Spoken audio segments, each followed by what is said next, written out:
महाराजा रणजीत सिंह का राज पढ़ो, महाराजा रणजीत सिंह का राज कितना बड़ा सीगा। ਉਹਦੇ ਰਾਜ ਵਿੱਚ ਇੱਕ ਕੁੱਤਾ ਭੁੱਖਾ ਨਹੀਂ ਸਮਝਦਾ ਹੁੰਦਾ।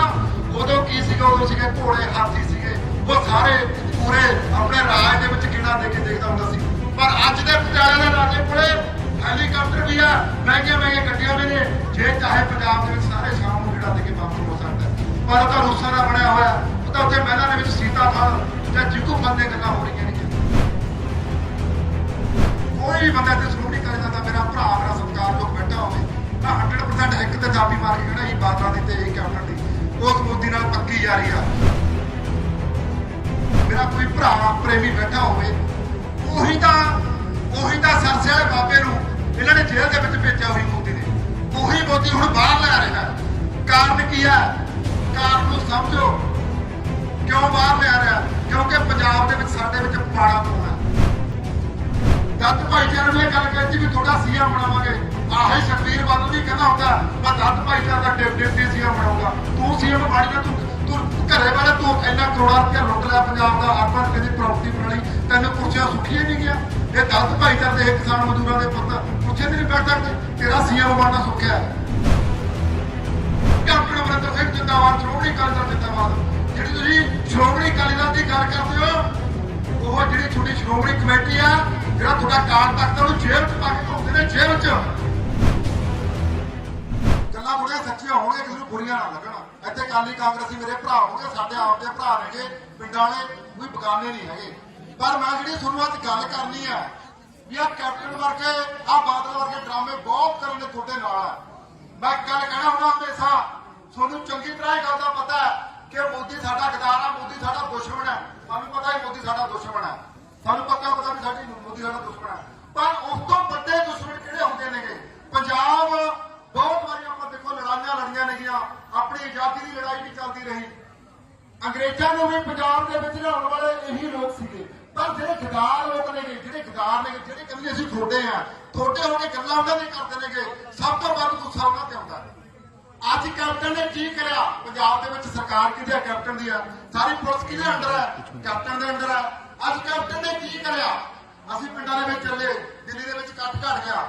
ਦਿੱਲੀ ਦੇ ਵਿੱਚ ਸਾਨੂੰ ਇਹ ਵੀ ਸਾਡੇ ਲਈ ਸਭ ਤੋਂ ਜ਼ਰੂਰੀ ਸਾਡਾ ਇਹ ਆ ਵੀ ਅੰਦੋਲਨ ਜਿੱਤਣਾ ਸਾਡੇ ਲਈ, ਕਿਉਂਕਿ ਜੇਕਰ ਅਸੀਂ ਅੰਦੋਲਨ ਜਿੱਤਦੇ ਆ ਤਾਂ ਪੰਜਾਬ ਨੇ ਆਉਣ ਵਾਲੇ ਸਮੇਂ ਵਿੱਚ 100 ਸਾਲ ਆ ਹੋਰ ਸਟੇਟਾਂ ਦੇ ਨਾਲ, ਹੋਰ ਰਾਜਾਂ ਦੇ ਨਾਲ ਅੱਗੇ ਲੰਘ ਜਾਣਾ। ਜੇ ਕਿਤੇ ਅਸੀਂ ਅੰਦੋਲਨ ਹਾਰ ਗਏ ਤਾਂ ਸਾਡੇ ਸਿਰ 'ਚ ਜੁੱਤੀਆਂ ਪੈਣਗੀਆਂ। ਸਾਨੂੰ ਇਹ ਚੰਗੀ ਤਰ੍ਹਾਂ ਪਤਾ ਵੀ ਸਾਡੇ ਲਈ ਇਹ ਅੰਦੋਲਨ ਜਿੱਤਣਾ ਬਹੁਤ ਜ਼ਰੂਰੀ ਹੈ। ਅਸੀਂ ਚੱਲੇ ਵੀ ਅਸੀਂ ਇੱਕ ਹੁਣ ਹੋਕਾ ਲੈ ਕੇ ਚੱਲੇ ਵੀ ਦਿੱਲੀ ਚਲੋ, ਸਾਰੇ ਨੌਜਵਾਨਾਂ ਨੂੰ ਕਹਿਣ ਲਈ ਚੱਲੇ। ਪਰ ਆ ਕੈਪਟਨ ਨੇ ਕੀ ਕਰਿਆ? ਆ ਸਾਡੀ ਜਿਹੜੀ ਪੁਲਿਸ ਦੀ ਤਬਦੀਲ ਕਰੀ ਆ ਕਿ ਲੱਖੇਦਾਰ ਨੂੰ ਫੜ ਕੇ ਅੰਦਰ ਕਰੂੰਗਾ, ਲੱਖੇਦਾਰ ਨੂੰ ਫੜ ਕੇ ਦਿੱਲੀ ਪੁਲਿਸ ਦੇ ਹਵਾਲੇ ਕਰੂੰਗਾ। ਮੈਨੂੰ ਇੱਕ ਵੀ ਬੰਦਾ ਉੱਠ ਕੇ ਕਹਿ ਦੇ, ਕੋਈ ਵੀ ਮੇਰਾ ਭਰਾ ਇੱਥੇ ਉੱਠ ਕੇ ਸਵਾਲ ਕਰਦੇ ਲੱਖੇਦਾਰ ਨੇ ਕੀ ਗਲਤ ਕਰਿਆ। ਕੋਈ ਵੀ ਇੱਥੇ ਪੰਜਾਬ ਪੁਲਿਸ ਦਾ ਅਫਸਰ ਇੱਥੇ ਆ ਕੇ ਮੇਰੀ ਗੱਲ ਦਾ ਜਵਾਬ ਦੇ ਦੇ ਵੀ ਲੱਖਾ ਸਾਡਾ ਗਲਤ ਆ, ਅਸੀਂ ਉਹਦੀ ਪਿੱਛੋਂ ਮੁੜ ਗਏ, ਅਸੀਂ ਉਹਦੇ ਪਿੱਛੇ ਨਹੀਂ ਜਾਵਾਂਗੇ। ਅਸੀਂ ਲੱਖੇਦਾਰ ਦੇ ਪਿੱਛੇ ਨਹੀਂ ਹੈਗੇ, ਅਸੀਂ ਉਹਦੀ ਸੋਚ ਪਿੱਛੇ ਆ। ਅਸੀਂ ਕਾਲੇ ਕਾਨੂੰਨ ਖਾਰਜ ਕਰਾਉਣੇ ਆ। ਪਰ ਇਹਨਾਂ ਨੇ ਕੀ ਕੀਤਾ? ਆ ਪਾਲੋ ਵੋਟਾਂ ਗਧਿਆਂ ਨੂੰ, ਗਧਿਆਂ ਦੇ ਗਲਾਂ 'ਚ ਹਾਰ ਪਾਏ ਨੇਗੇ। ਇਹਨਾਂ ਨੇ ਪੰਜਾਬ ਦਾ ਕੀਤਾ ਕੀ ਆ ਯਾਰ? ਤੁਸੀਂ ਇਹਨਾਂ ਨੂੰ ਚੱਕ ਕੇ ਆਈ ਵਾਰੀ ਇਹਨਾਂ ਨੂੰ ਕੁਰਸੇ ਤੇ ਬਿਠਾ ਦਿੰਦੇ ਹੋ। ਪੰਜਾਬ ਪੰਜਾਬ ਦੇ ਵਿੱਚ 2 ਫਸਲਾਂ ਨੇ ਮੁੱਖ। 80,000 ਰੁਪਏ ਦੀ ਫਸਲ ਹੁੰਦੀ ਹੈ 1 ਏਕੜ ਚੋਂ ਸਾਲ ਦੀ, ਕਣਕ ਤੇ ਝੋਨੇ ਦੀ। ਟੁਕੜਾ ਖਰਚਾ ਆਉਂਦਾ, ਫਿਰ ਇੱਕ ਜੁਮੇ ਕਰਜ਼ਾ, ਤੇ ਪੰਜਾਬ ਦੇ ਲੀਡਰ ਕਰ ਕੀ ਨਹੀਂ ਸਕਦੇ। ਇਹਨਾਂ ਨੇ ਪੰਜਾਬ ਦੇ ਵਿੱਚ ਸ਼ਰਾਬ ਦੀਆਂ ਫੈਕਟਰੀਆਂ, ਸ਼ਰਾਬ ਦੇ 2-2 3-3 ਠੇਕੇ ਖੋਲ੍ਹੇ ਹਰ ਇੱਕ ਪਿੰਡ ਦੇ ਵਿੱਚ। 20 ਰੁਪਏ ਦੀ ਬੋਤਲ ਸ਼ਰਾਬ ਦੀ ਜਿਹੜੀ ਤਿਆਰ ਹੁੰਦੀ ਹੈ। ਪਿੱਛੇ ਨੇ ਗੱਲ ਕਰੀ ਸੀਗੀ ਵੀ ਪੰਜਾਬ ਦੇ ਵਿੱਚ ਖਾਸ ਕਰ ਦੀ ਖੇਤੀ ਹੋਣੀ ਚਾਹੀਦੀ ਆ। ਮੈਂ ਅੰਦੋਲਨ ਕਰਕੇ ਮੇਰਾ ਮੁੱਦਾ ਬੰਦ ਸੀਗਾ। ਆਹ ਅੰਦੋਲਨ ਜਿੱਤ ਜਾਂਦੇ, ਇਸ ਤੋਂ ਬਾਅਦ ਇਹ ਕੰਮ ਕਰਕੇ ਵੀ ਦਿਖਾਵਾਂਗੇ। ਬਿਆਨ ਨਵਜੋਤ ਸਿੰਘ ਸਿੱਧੂ ਦਾ ਵੀ ਆਇਆ ਵੀ ਪੰਜਾਬ ਦੇ ਵਿੱਚ ਖੇਤੀ ਕਰੂੰਗਾ।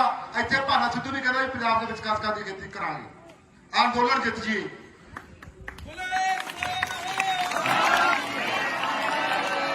20 ਰੁਪਏ ਦੀ ਬੋਤਲ ਸ਼ਰਾਬ ਦੀ ਤਿਆਰ ਹੁੰਦੀ ਹੈ। ਹਰ ਇੱਕ ਪਿੰਡ ਦੇ ਵਿੱਚ ਸ਼ਰਾਬ ਨਾਲ ਮੌਤਾਂ ਹੁੰਦੀਆਂ ਨੇਗੀਆਂ। 5 ਤੋਂ 10 ਮੌਤਾਂ ਹਰ ਇੱਕ ਪਿੰਡ ਦੇ ਵਿੱਚ ਹੁੰਦੀਆਂ ਨੇਗੀਆਂ। ਕੈਪਟਨ ਵਰਗੇ ਕਹਿੰਦੇ ਨੇਗੇ ਵੀ ਜੇਕਰ ਸ਼ਰਾਬ ਦੇ ਠੇਕੇ ਬੰਦ ਹੋ ਜਾਣਗੇ ਤਾਂ ਸਾਤੋਂ ਪੰਜਾਬ ਦੀ ਸਰਕਾਰ, ਸਾਡਾ ਪੰਜਾਬ ਦਾ ਖਰਚਾ ਪਾਣੀ ਚੱਲਣਾ, ਸਾਰਾ ਖਰਚਾ ਪਾਣੀ ਠੇਕੇ ਤੋਂ ਚੱਲਦਾ। ਮੈਂ ਪੁੱਛਣਾ ਚਾਹੁੰਦਾ ਵੀ ਜੇ ਤੁਸੀਂ ਪੰਜਾਬ ਦੇ ਵਿੱਚ ਸ਼ਰਾਬ ਦੇ ਠੇਕੇ ਬੰਦ ਕਰਕੇ ਖਾਸ ਕਰਕੇ ਠੇਕੇ ਖੋਲ੍ਹ ਦੋ ਤਾਂ ਜਿਹੜੀ ਸਿੱਧੀ ਜਿਹੜੀ ਖਸਖਸ ਆ ਉਹ ਕਿਸਾਨ ਦੇ ਖੇਤ ਦੇ ਵਿੱਚੋਂ ਪੈਦਾ ਹੁੰਦੀ ਹੈ ਤਾਂ ਸਿੱਧਾ ਫਾਇਦਾ ਕਿਹਨੂੰ ਕਿਸਾਨ ਨੂੰ। ਅੱਜ ਤੁਹਾਡਾ ਲੰਡੂ ਜਾਂ ਲੀਟਰ ਸ਼ਰਾਬ ਜਾਲੀ ਵਿਕਾਈ ਜਾਂਦੇ ਨੇਗੇ। ਆ ਤਾਮਿਲਨਾਡੂ ਦੇ ਵਿੱਚ ਤੂੰ ਅੱਧੇ ਠੇਕੇ ਨੇ ਦੁੱਗਣੀ ਆਮਦਨ ਆ, ਤੁਹਾਡੀ ਸ਼ਰਾਬ ਸਾਰੀ ਬਲੈਕ 'ਚ ਵਿਕੀ ਜਾਂਦੀ ਹੈ। ਆ ਜਿੱਥੇ ਮਰਜ਼ੀ ਸ਼ਰਾਬ ਕਿੰਨੇ ਥਾਂ ਤੇ ਚਿੱਟਾ ਆਟੇ ਵਾਂਗੂ ਵਿਕਦਾ। ਗੱਲਾਂ ਕਰਦਿਆਂ ਬੋਰਡ ਲਾਤੇ ਪੰਜਾਬ ਦੇ ਵਿੱਚ ਨਸ਼ਾ ਬੰਦ ਕਰਨ ਨੂੰ। ਹਰ ਇੱਕ ਥਾਂ ਦੇ ਬੋਲ ਕਿਤੇ ਤੇਰੇ ਪਟਿਆਲੇ ਵਿੱਚ ਚਿੱਟਾ ਫੜ ਕੇ ਦਿਖਾਈਏ। ਜਦ ਉਹ ਯਾਰ ਗਧਿਆਂ ਦੇ ਗਲਾਂ 'ਚ ਹਾਰ ਪਾ ਕੇ ਉਹੀ ਕਰੀ ਜਾਂਦੇ ਕੈਪਟਨ ਅਮਰਿੰਦਰ ਸਿੰਘ ਜਿੰਦਾਬਾਦ, ਸ਼੍ਰੋਮਣੀ ਅਕਾਲੀ ਦਲ ਜਿੰਦਾਬਾਦ। ਜਿਹੜੀ ਤੁਸੀਂ ਸ਼੍ਰੋਮਣੀ ਅਕਾਲੀ ਦਲ ਦੀ ਗੱਲ ਕਰਦੇ ਹੋ, ਉਹ ਜਿਹੜੀ ਤੁਹਾਡੀ ਸ਼੍ਰੋਮਣੀ ਕਮੇਟੀ ਆ, ਜਿਹੜਾ ਤੁਹਾਡਾ ਕਾਲ ਤਖਤ ਉਹਨੂੰ ਜੇਲ੍ਹ 'ਚ ਪਾ ਕੇ ਘੁੰਮਦੇ ਨੇ। ਜੇਲ੍ਹ 'ਚ ਜਿਹੜੀ ਗੱਲ ਕਹਿੰਦੇ ਨੇਗੇ, ਜਿਹੜਾ ਕੁਝ ਕਹਿੰਦੇ ਨੇਗੇ ਜਥੇਦਾਰਾਂ ਨੂੰ, ਜਿਹੜਾ ਕੁਝ ਕਹਿੰਦੇ ਨੇ ਕਾਲ ਤਖਤ ਦੇ ਜਥੇਦਾਰ ਸਾਹਿਬ ਨੂੰ, ਉਹਨਾਂ ਦੇ ਕਹਿਣ ਤੇ ਕੰਮ ਹੁੰਦੇ ਨੇਗੇ। ਜਿਹੜਾ ਕੁਝ ਕਹਿੰਦੇ ਨੇ ਸ਼੍ਰੋਮਣੀ ਕਮੇਟੀ ਨੂੰ, ਜਿਹੜਾ ਬਾਦਲ ਕੁਝ ਕਹਿੰਦੇ ਨੇ, ਉਹਨਾਂ ਦੇ ਕਹਿਣ ਤੇ ਕੰਮ ਹੁੰਦੇ ਨੇ। ਇਹਨਾਂ ਨੇ ਵੋਟਾਂ ਪਿੱਛੇ ਧੰਨ ਧੰਨ ਸ੍ਰੀ ਗੁਰੂ ਗ੍ਰੰਥ ਸਾਹਿਬ ਦੀ ਬੇਅਦਬੀ ਕਰਾਤੀ। ਮੈਂ ਮੇਰੇ ਦਲਿਤ ਭਾਈਚਾਰੇ ਨੂੰ ਬੇਨਤੀ ਕਰਦਾ, ਪਹਿਲੀ ਗੱਲ ਤਾਂ ਕੋਈ ਜਾਤ ਪਾਤ ਹੈ ਨਹੀਂ, ਇਹਨਾਂ ਨੇ ਜਾਤਾਂ ਪਾਤਾਂ ਬਣਾਈਆਂ ਨੇਗੀਆਂ। ਇਹਨਾਂ ਨੇ ਕੀ ਕੀਤਾ ਹੁਣ ਆ ਪਿੱਛੇ ਦੇ ਗੱਲ ਚੱਲੀ ਆ ਜਿਹੜੀ ਅਰਦਾਸ ਵਾਲੀ, ਤੁਹਾਨੂੰ ਸਭ ਨੂੰ ਪਤਾ। ਦਲਿਤ ਭਾਈਚਾਰੇ ਨੂੰ ਇਹ ਗੱਲ ਕਹਿਤੀ ਵੀ ਤੁਹਾਡਾ ਸੀਐਮ ਬਣਾਵਾਂਗੇ। ਆਹੀ ਸੁਖਬੀਰ ਬਾਦਲ ਵੀ ਕਹਿੰਦਾ ਹੁੰਦਾ ਮੈਂ ਦਲਿਤ ਭਾਈਚਾਰੇ ਦਾ ਡਿਪਟੀ ਸੀਐਮ ਬਣਾਉਂਗਾ। ਤੂੰ ਸੀਐਮ ਬਣਨਾ, ਤੂੰ ਘਰੇ ਵਾਲੇ ਤੂੰ ਇੰਨਾ ਕਰੋੜਾਂ ਰੁਪਇਆ ਲੁੱਟ ਲਿਆ ਪੰਜਾਬ ਦਾ, ਅਰਬਾਂ ਰੁਪਏ ਦੀ ਪ੍ਰਾਪਰਟੀ ਬਣਾ ਲਈ, ਤੈਨੂੰ ਕੁਰਸੀਆਂ ਸੁੱਖੀਆਂ ਨਹੀਂ ਗਿਆ। ਇਹ ਦਲਿਤ ਭਾਈਚਾਰੇ ਦੇ ਕਿਸਾਨ ਮਜ਼ਦੂਰਾਂ ਦੇ ਪੁੱਤ ਕੁਰਸੀਆਂ ਨਹੀਂ ਬੈਠ ਸਕਦੇ, ਤੇਰਾ ਸੀਐਮ ਬਣਨਾ ਸੁੱਖਿਆ। ਦਲਿਤ ਭਾਈਚਾਰੇ ਨੂੰ ਕੀ ਕਰਿਆ ਵੀ ਤੁਹਾਡਾ ਕਹਿੰਦੇ ਸੀਐਮ ਬਣੂਗਾ। ਜਿਹੜਾ ਕਿ ਸਾਡੇ ਵਿੱਚ ਆ ਪਾੜਨ ਦਾ ਕੰਮ ਚੱਲਿਆ ਵੀ ਇਹਨਾਂ ਨੂੰ ਆਪਸ ਦੇ ਵਿੱਚ ਪਾੜ ਦੋ, ਜਾਤਾਂ ਪਾਤਾਂ ਦੇ ਵਿੱਚ ਪਾੜ ਦੋ। ਧਰਮਾਂ ਦੇ ਆਧਾਰ ਤੇ, ਧਰਮਾਂ ਦੇ ਨਾਂ ਤੇ ਪੁਰਾਣੀ ਇਸ ਹਿੰਦੁਸਤਾਨ ਦੀ ਹਿਸਟਰੀ ਚ ਆ ਕੇ ਦੇਖ ਲਓ, ਧਰਮਾਂ ਦੇ ਨਾਂ ਤੇ ਲੋਕਾਂ ਨੂੰ ਪਾੜਦੇ ਆਏ ਨੇ। ਅੰਗਰੇਜ਼ 200 ਸਾਲ ਰਾਜ ਕਰਕੇ ਤੁਹਾਨੂੰ ਪਾੜ ਗਏ। ਕਿਉਂਕਿ ਜਿੱਥੇ ਜਿਹੜੇ ਦੇਸ਼ਾਂ ਦੇ ਵਿੱਚ ਵਿਕਾਸ ਦੀ ਗੱਲ ਹੁੰਦੀ ਆ, ਵਿਕਾਸ ਦੇ ਨਾਂ ਤੇ ਵੋਟਾਂ ਮੰਗੇ ਜਾਂਦੇ ਨੇ, ਉਹ ਦੇਸ਼ ਛੋੜ ਤੋਂ ਕਿਤੇ ਅੱਗੇ ਨੇ। ਇੱਥੇ ਵੋਟਾਂ ਕਿਹੜੇ ਆਧਾਰ ਤੇ ਮੰਗੇ ਜਾਂਦੇ? ਧਰਮਾਂ ਦੇ ਨਾਂ ਤੇ ਲੋਕਾਂ ਨੂੰ ਪਾੜ ਕੇ ਮੰਗੇ ਜਾਂਦੀਆਂ ਨੇ। ਉਹੀ ਬੇਸ਼ੱਕ ਇੱਥੇ ਮੇਰਾ ਕੋਈ ਭਰਾ ਪ੍ਰੇਮੀ ਬੈਠਾ ਹੋਵੇ, ਉਹੀ ਤਾਂ ਸਰਸੇ ਵਾਲੇ ਬਾਬੇ ਨੂੰ ਇਹਨਾਂ ਨੇ ਜੇਲ੍ਹ ਦੇ ਵਿੱਚ ਭੇਜਿਆ, ਉਹੀ ਮੋਦੀ ਨੇ। ਉਹੀ ਮੋਦੀ ਹੁਣ ਬਾਹਰ ਲੈ ਰਿਹਾ। ਕਾਰਨ ਕੀ ਹੈ? ਕਾਰਨ ਨੂੰ ਸਮਝੋ ਕਿਉਂ ਬਾਹਰ ਲਿਆ ਰਿਹਾ। ਕਿਉਂਕਿ ਪੰਜਾਬ ਦੇ ਵਿੱਚ ਸਾਡੇ ਵਿੱਚ ਪਵਾੜਾ ਪਾਉਣਾ ਦਲਿਤ ਭਾਈਚਾਰੇ ਦੇ ਨਾਂ ਤੇ ਆਈ ਲੋਕਾਂ ਦੇ ਨਾਂ ਤੇ। ਇਹਨਾਂ ਨੇ ਸਾਨੂੰ ਪਾੜ ਕੇ ਰੱਖਿਆ, ਵੰਡ ਕੇ ਰੱਖਿਆ। ਇਸ ਕਰਕੇ ਮੇਰੇ ਪੰਜਾਬ ਦੇ ਲੋਕਾਂ ਨੂੰ, ਮੇਰੇ ਵੀਰਾਂ ਭਰਾਵਾਂ ਨੂੰ ਬੇਨਤੀ ਹੈ, ਸਭ ਤੋਂ ਜ਼ਰੂਰੀ आज टाइम अपना अंदोलन जितना। अंदोलन जितने तो बाद मैं आगू साहबान ਨੂੰ ਬੇਨਤੀ ਕਰਦਾ ਹੁਣਾ, मैं सारे पंजाब वासियों ਨੂੰ ਬੇਨਤੀ ਕਰਦਾ ਹੁਣਾ ਵੀ ਜਿੰਨਾ ਟਾਈਮ ਤੁਹਾਡੇ ਪੜ੍ਹੇ ਲਿਖੇ ਨੌਜਵਾਨ ਧੀ ਪੁੱਤ, ਕਿਸਾਨਾਂ ਦੇ ਮਜ਼ਦੂਰਾਂ ਦੇ ਪੁੱਤ ਇਸ ਲੋਕ ਸਭਾ, ਰਾਜ ਸਭਾ, ਵਿਧਾਨ ਸਭਾ ਦੇ ਵਿੱਚ ਬੈਠੇ ਨਹੀਂ ਨਾ, ਉਹਨਾਂ ਟਾਈਮ ਤੁਹਾਡਾ ਕੋਈ ਮਸਲਾ ਹੱਲ ਨਹੀਂ ਹੋਣਾ। 60 ਸਾਲ ਪੂਰੇ ਦਾਦੇ ਨੇ ਮੇਰੇ ਨੇ ਕਿਸਾਨੀ ਦੇ ਲੇਖੇ ਲਾਤੇ, ਘੱਟੋ ਘੱਟ 30-40 ਵਾਰੀ ਜੇਲ੍ਹ ਗਿਆ। 2-3 ਪਰਚੇ ਮੇਰੇ ਤੇ ਇਸ ਕਰਕੇ ਪਏ ਨੇਗੇ। ਅੱਜ ਤੱਕ ਕੋਈ ਮਸਲਾ ਹੱਲ ਨਹੀਂ ਹੋਇਆ, ਨਾ ਹੋਣਾ, ਕਿਉਂਕਿ ਇਹਨਾਂ ਗਧਾਂ ਕੋਲੇ ਪਾਵਰ ਹੈ। ਇਹ ਕੀ ਕਰਦੇ ਨੇਗੇ? ਇਹ ਮੋਦੀ ਦੇ ਪੱਕੇ ਯਾਰ ਨੇਗੇ। ਇਹਨਾਂ ਨੇ ਬਿੱਲ ਪਾਸ ਕਰਾਤੇ। ਇਹੀ ਬਾਦਲ ਕਹਿੰਦੇ ਸੀਗੇ ਹਜੇ ਵੀ 100% ਕੋਈ ਬੰਦਾ ਤੇ ਸ਼੍ਰੋਮਣੀ ਅਕਾਲੀ ਦਲ ਦਾ ਮੇਰਾ ਭਰਾ, ਮੇਰਾ ਸਤਿਕਾਰਯੋਗ ਬੈਠਾ ਹੋਵੇ, ਮੈਂ 100% ਹਿੱਕ ਤੇ ਥਾਪੀ ਮਾਰ ਕੇ ਕਹਿੰਦਾ ਇਹੀ ਬਾਦਲਾਂ ਦੀ ਤੇ ਇਹੀ ਕੈਪਟਨ ਦੀ ਉਸ ਮੋਦੀ ਨਾਲ ਪੱਕੀ ਯਾਰੀ ਆ। ਇਹੀ ਕੈਪਟਨ ਅਮਰਿੰਦਰ ਸਿੰਘ 6 ਲੱਖ ਰੁਪਇਆ ਰੇਟ ਪਾ ਕੇ ਪੰਜਾਬ ਦੇ ਵਿੱਚੋਂ ਨੈਸ਼ਨਲ ਹਾਈਵੇ ਕਢਾ ਰਿਹਾ। ਜਿਹੜਾ ਦਿੱਲੀ ਕੱਟੜਾ ਐਕਸਪ੍ਰੈਸ ਨਿਕਲ ਰਹੀ ਹੈ, ਉਹ ਕਿਉਂ ਨਿਕਲ ਰਹੀ ਹੈ? ਕਿਉਂ ਇੱਥੋਂ ਪੰਜਾਬ ਦੇ ਵਿੱਚ ਪਹਿਲਾਂ ਸੈਲੋ ਬਣੇ? ਕਿਉਂਕਿ ਪੰਜਾਬ ਦੇ ਵਿੱਚ ਇੰਟਰਨੈਸ਼ਨਲ ਵਪਾਰ ਸ਼ੁਰੂ ਹੋਣਾ।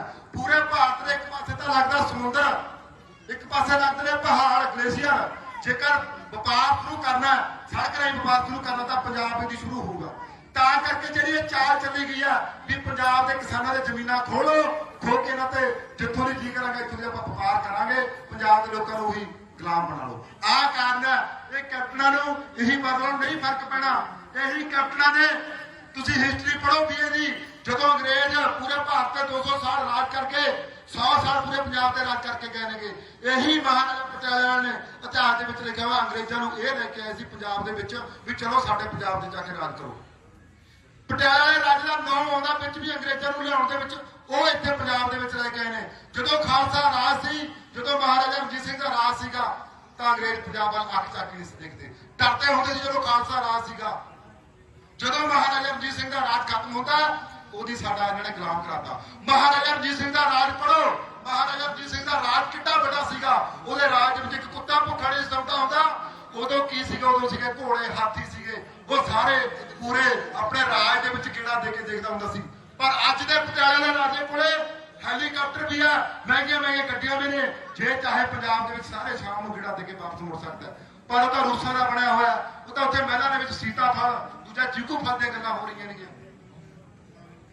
ਉੱਥੇ ਉਹ ਕਹਿੰਦੇ ਮੈਨੂੰ ਸੀਤਾ ਫਲ ਲੈ ਕੇ ਦਿਓ, ਕਹਿੰਦਾ ਤੂੰ ਚੀਕੂ ਖਾਣਾ। ਗੱਲਾਂ ਤਾਂ ਇਹੀ ਹੋ ਜਾਂਦੀਆਂ ਨੇ।